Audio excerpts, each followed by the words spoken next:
Porque transporte coletivo, primeiro, ele é um serviço público. Né? Então, nós somos somente operadores. Nós não somos exploradores de um comércio de transporte de viagens na cidade. Se fosse assim, era liberado e cada um opera como quiser, cobra o preço que achar que deve, no horário que deve, linha só atende a quem interessar. E não é assim que funciona. Né? Você tem toda uma necessidade de olhar para a cidade e permitir que ela realmente consiga ter a sua fluidez e seu funcionamento. Por quê? Porque a economia toda precisa funcionar. Então você precisa garantir que os bairros consigam se deslocar. Seja interessante, muitas vezes, fazer o deslocamento dele pelos preços estabelecidos pelo poder público ou não. Você precisa garantir inclusão, né? Você tem como um princípio basilar do serviço público, especialmente no transporte coletivo, a universalidade. É preciso que haja uma ponderação de quanto é que se faz, de quanto é que se vai cobrar para acessar esse serviço, porque tarifa, que é o preço que a gente cobra para utilizar o serviço determinado pelo poder público, ela é uma classe de tributo. Né? Você tem impostos, você tem taxas, você tem tarifas. Tarifas é o tipo de tributo que se paga para usar um serviço público pelo uso desse serviço. Né? Então, é uma classe de tributo. E quem é que determina? Quem paga, quanto paga, quem não paga? Não é o concessionário. O concessionário é simplesmente o operador. É o poder público, porque o serviço não é nosso, o serviço é público. Então, esse é o primeiro ponto que é essencial perceber. Né? As pessoas falam, poxa, mas você... como é que funciona? Por que não dá desconto? Por que não é mais caro? Não, porque eu simplesmente não tenho esse poder de decidir. Essa decisão não é nossa. Né? Essa decisão ela é do seu mandatário. Né? No caso do serviço de transporte dentro da cidade, é a prefeitura. Se for, por exemplo, o serviço da região metropolitana, que é um serviço com característica urbana, porque esqueci como é que a gente fala quando é limítrofe, né? Dentro da mesma região, você tem muitas regiões que você nem percebe que mudou de cidade.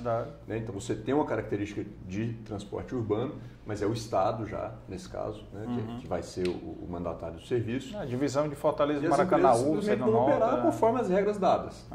Né? Então esse é um ponto essencial e importante de se perceber. Ele é uma atividade meio, ele não é um comércio. Ele existe porque o comércio precisa funcionar, porque a indústria precisa funcionar. E essa é uma parte interessante do nosso setor. Por algumas abordagens diferentes, você pode dizer quem é o cliente do setor. Por exemplo, quem é o cliente número 1 de uma empresa de ônibus? Vou falar da área urbana para ficar mais fácil um exemplo. É a prefeitura. Ela é a contratante. Ela é que contrata e ela que diz como é que é esse contrato e como é que é para fazer. Então é um cliente. Imagine, por exemplo, uma empresa de fretamento. Né? Uma indústria vai contratar uma empresa de fretamento para levar os seus funcionários. Quem é o cliente da empresa de fretamento? É a indústria. Ela contrata, ela diz como é, ela paga. No caso do transporte coletivo, causa uma dificuldade de entender que o cliente nessa abordagem, depois eu vou falar das outras, é a prefeitura, porque a prefeitura, pela cultura do Brasil, não paga. Quem é que paga? É o cidadão que vai usar o serviço. Mas ela que contratou e ela que disse que ele vai pagar. Ela poderia, por exemplo, como já faz o Eusébio, como está fazendo agora a Calcaia, não, eu vou contratar e eu vou pagar. Quem contrata é ela. Ela pode, por exemplo, como é o mais comum no mundo inteiro, e o Brasil está entrando agora por pura imposição da realidade, na mesma lógica, é o seguinte, a prefeitura ou o seu contratante, né, se for o Estado, vai dizer um valor a ser pago com uma antecipação de receita. Porque ela vai dizer um valor abaixo, porque ela quer estimular o uso do transporte coletivo, ela quer estimular a universalidade, ela quer que as pessoas consigam usar, né? quer fazer a inclusão, e a diferença ela vai pagar. Então ela vai contratar um serviço, em vez dela pagar, por exemplo, a decisão de Calcaia foi pagar integralmente, não se cobra nada. Mas poderia ter sido, por exemplo, se paga R$1, se paga R$2, para poder diminuir a conta da prefeitura. Sim. Então é uma lógica que cabe a decisão a quem está decidindo sobre isso e contratando. Né? O mundo inteiro faz mais ou menos isso, via de regra, né? O mundo inteiro, quem sou eu para conhecer o mundo inteiro, mas a lógica mais comum de se encontrar determina-se um valor pelo uso, é baseado no usuário, né? Então existe um valor pelo uso, mas ele não vai pagar o serviço como um todo. Existe interesses públicos para que as pessoas usem mais transporte coletivo. Você alivia a cidade. Não tem nada mais caro do que você tirar as pessoas do transporte coletivo para andar de carro. Pra você ter uma ideia, para você não, porque eu sei que você conhece muito bem o ramo, mas cada pessoa que sai do transporte coletivo para usar transporte individual ocupa 17 vezes mais espaço na rua.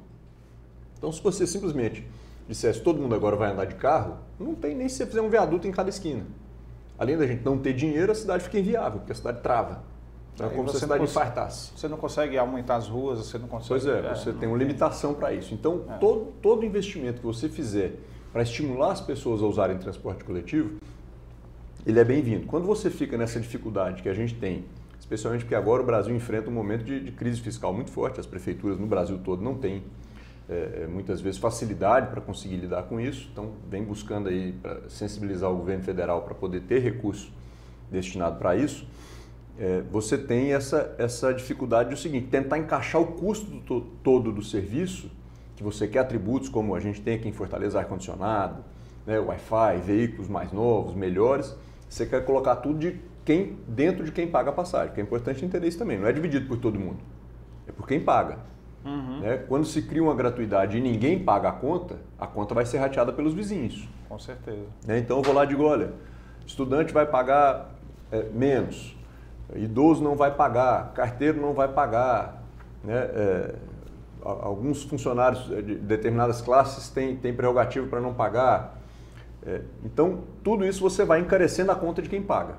Aí você tem outra característica interessante que as pessoas não se atentam, que o transporte coletivo ele tem uma tarifa única, integrada, para você rodar em qualquer lugar da cidade, seja curta distância ou seja longa distância. Sim. Então veja o seguinte, a pessoa sai lá da Barra do Ceará e vai lá para Messejana. Paga o mesmo preço de quem vai da Aldeota para o centro. Não é preciso eu dizer. Quem anda dentro da aldeota. Que quem anda da Aldeota para o centro, esse é que paga a conta, é o superavitário. O cara que sai e cruza a cidade diametralmente, esse cara é deficitário. Dentro do sistema você vai ter que tentar equilibrar com aquele que é superavitário. Onde é que vai parar o superavitário? No transporte individual, porque começa a ficar tão caro para ele, ele tem que pagar as gratuidades de todo mundo. Tem que pagar as políticas por exemplo, sociais que estão ali embutidas. Ele tem que ajudar o cara que vai andar a longa distância, porque é uma política interessante de transporte. Você quer ajudar, quando você faz a tarifa única, você quer facilitar o acesso à cidade para quem está na periferia. Só que você vai colocando essa conta toda no colo de quem está ficando com a curta distância.